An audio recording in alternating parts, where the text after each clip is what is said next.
Bharatiya Janata party శరవేగంగా పతనం అవుతుందని హర్యానాలో అలాగే జమ్మూ కాశ్మీర్‌లో ఎదురెత్తుందని మహారాష్ట్రలో కూడా కాషాయ పార్టీకి ఎదిరిత తప్పదు అనేటువంటి సర్వేలు ఇప్పుడు సోషల్ మీడియాలో చక్కర్లు కొడుతున్నటువంటి నేపథ్యంలో ఈ 3 రాష్ట్రాల్లో భారతీయ జనతా పార్టీ పరిస్థితి ఏంటనేది మనం విశ్లేషణ చేసుకునేటువంటి ప్రయత్నం చేద్దాం. ప్రస్తుతం మనతో పాటు ఉన్నారు ప్రముఖ సీనియర్ జర్నలిస్ట్ ఎంకే రావు గారు. సార్‌తో మాట్లాడదాం.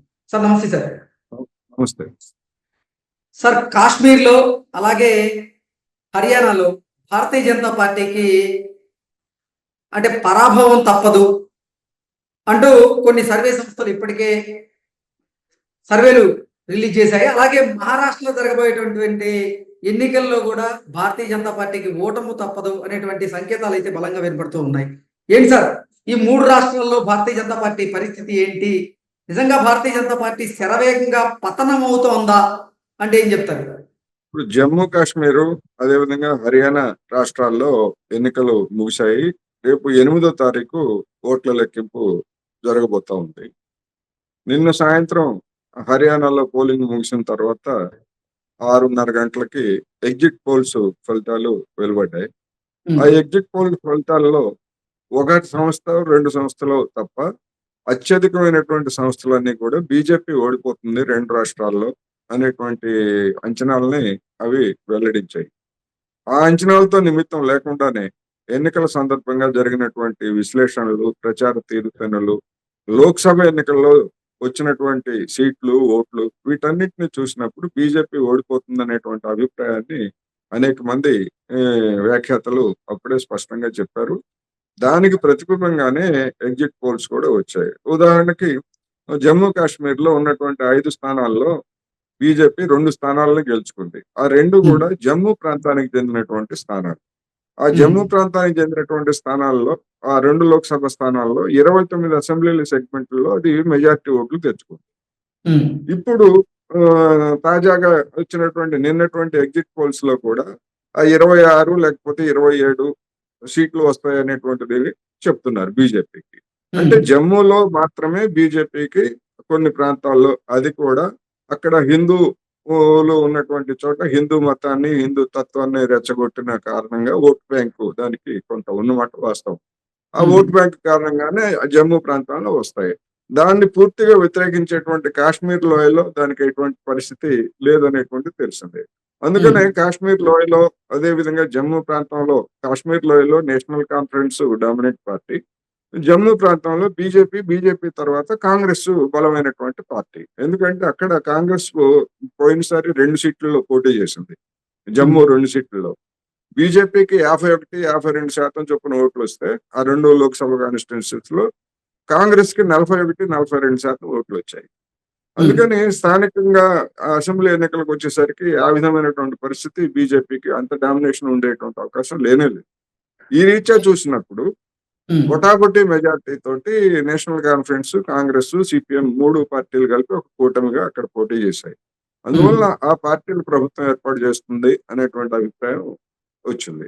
ఇక హర్యానా విషయానికి వస్తే 10 లోక్సభ స్థానాల్లో 5 లోక్సభ స్థానాలని బీజేపీ కోల్పోయింది. అంతకుముందు 2019లో 10కి 10 స్థానాలు బీజేపీ గెలుచుకుంది. వాటిని 5 స్థానాల్లో మొన్న 24 ఎన్నికల్లో, తాజా ఎన్నికల్లో పోయింది. ఈ నేపథ్యంలో అక్కడ హర్యానా అనేటువంటిది రైతు ఉద్యమాలకి 2019 తర్వాత జరిగినటువంటి 2020-21లో జరిగినటువంటి రైతు ఉద్యమం ఏడాది పాటు సాగింది. అదేవిధంగా ఇటీవల కూడా మళ్ళా కొంతమంది రైతులు ఆ శంభుక్ బోర్డర్ లో, అంటే హర్యానా ఢిల్లీ బోర్డర్ లో ఉద్యమించి ఆందోళన చేయటం, ఇవన్నీ చూసిన తర్వాత రైతుల్లో ముఖ్యంగా జాట్ సామాజిక తరగతిలో బీజేపీ మీద తీవ్రమైనటువంటి వ్యతిరేకత ఉన్నది.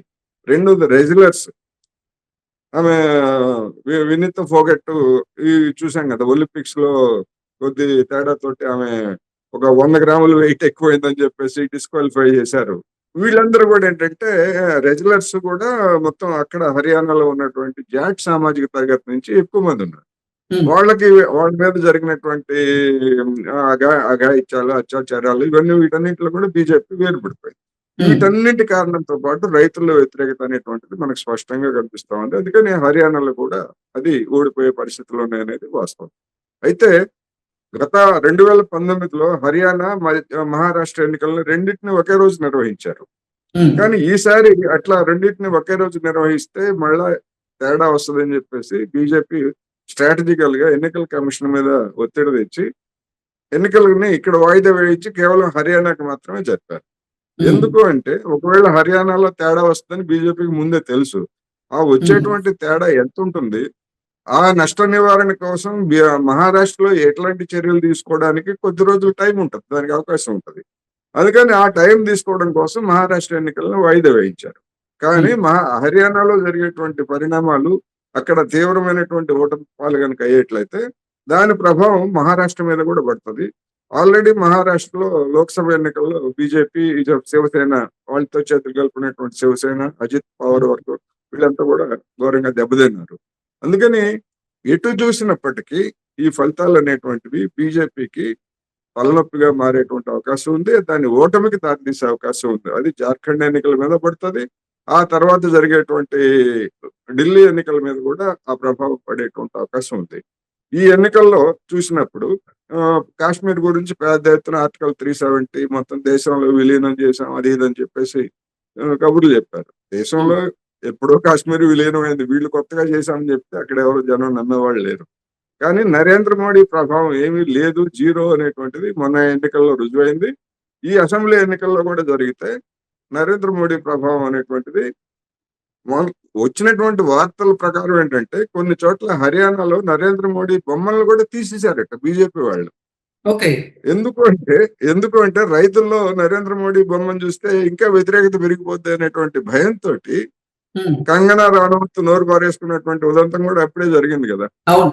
అందుకని ఇట్లా అనేకమైనటువంటి కర్ణుడి చావుకి 1,15,00,000 కారణాలు అన్నట్టుగా హర్యానాలో బీజేపీ ఓటమికి అనేకమైనటువంటి కారణాలన్నీ కూడా దోహదం చేసినట్టుగా కనిపిస్తా ఉంది.